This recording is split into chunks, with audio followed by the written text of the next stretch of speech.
next one. Get ready. Yeah. I want to be able to. Okay. Oh, they're getting ready. They're going to do it again. They're doing another one. Ready? Yeah. They're going to do it again. So that's what a cannon sounds like.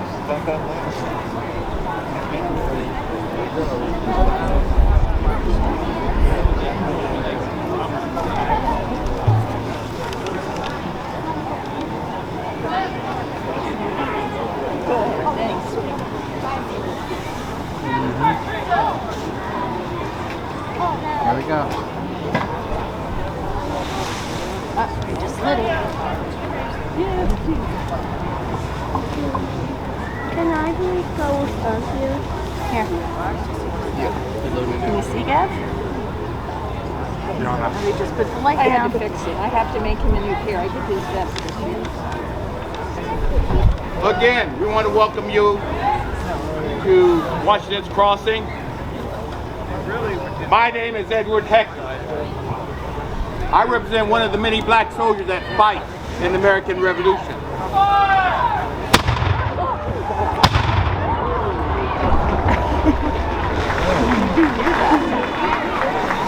Approximately 3,000 to 5,000 people of color serve the American cause. 7,000 to 10,000 serve the British. General Washington would be the general over one of the most integrated armies all the way up until 1948, when Harry S. Truman would finally reintegrate the army for Korea.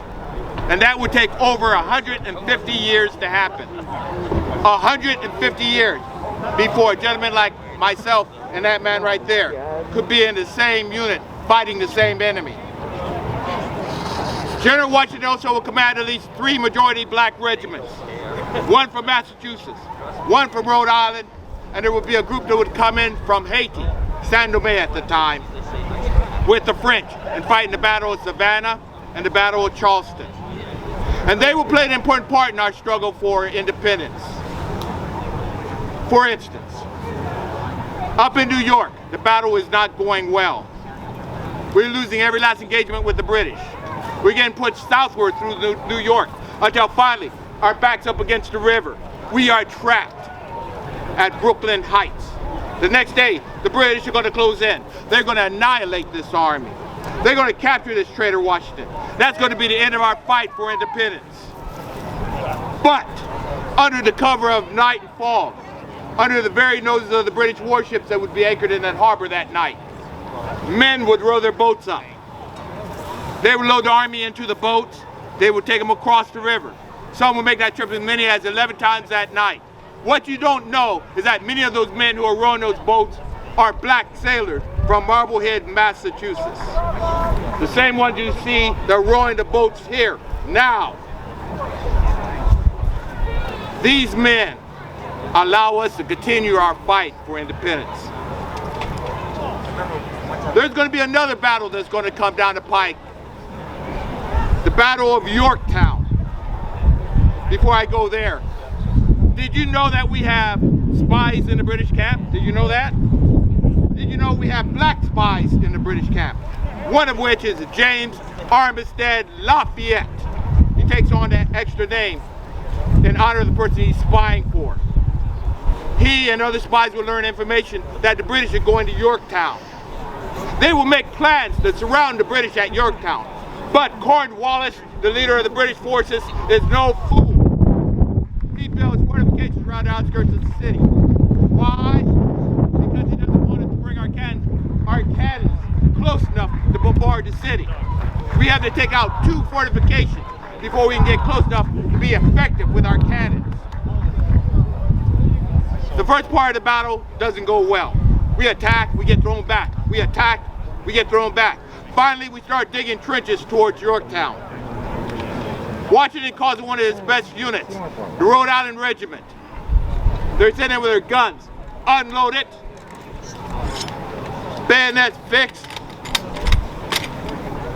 and they take their objective in 10 minutes. 10 minutes. That's as good as soldiers these men are. The French would take out the other ones. we would bring up our heavy cannons and we would commence with a bombardment of the city, which eventually would lead to the surrender of the British. This is where we would win the war. By the end of the war, 10 to 25% of Washington's army would be people of color. Now,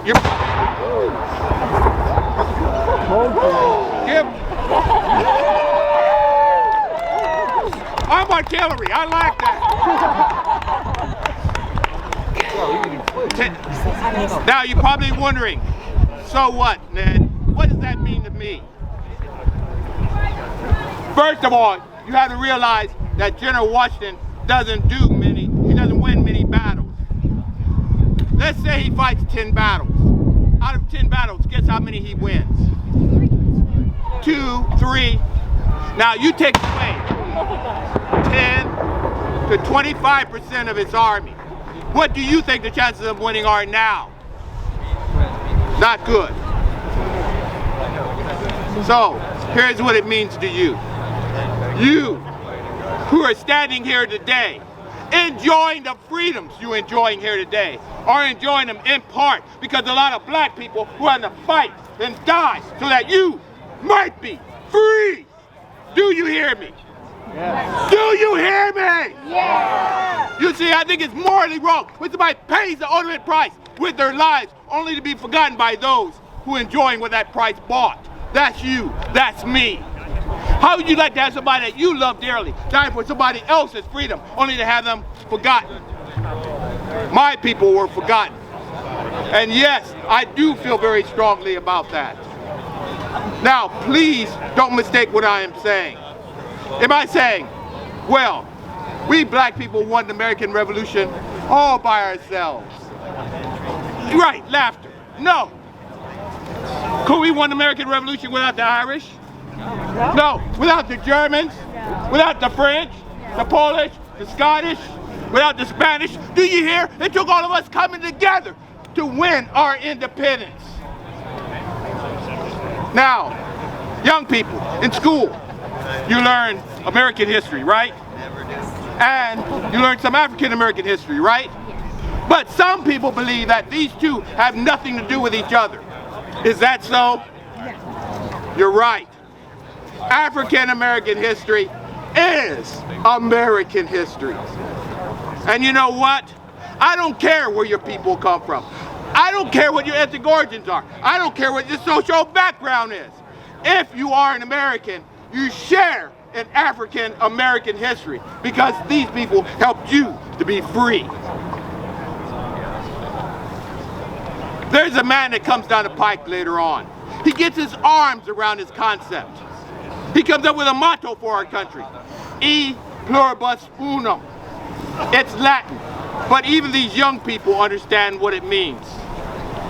Pluribus, or plural. What does plural mean? Many, more than one. Unum, uno, one. Roughly translated, it means the many that become one. Can you think of a better description of us Americans? Think about it. The Irish, the African, the German, the French, the Spanish, Jews, Gentiles, men, women, combined to make one people, one nation, Americans. That's us. Our power has always been in our diversity. You know what? It always will be in our diversity. It's just a shame. My friends, it's just a shame that we don't appreciate each other the way that we really should. Do you hear what I'm saying? And that is the message. Thank you. That is the message I wanted to share with you. I want to thank you so much for caring about your history, that you were willing to come out here and see this and be part of this. Because if you weren't here, what we do here doesn't really mean anything. Thank you so much.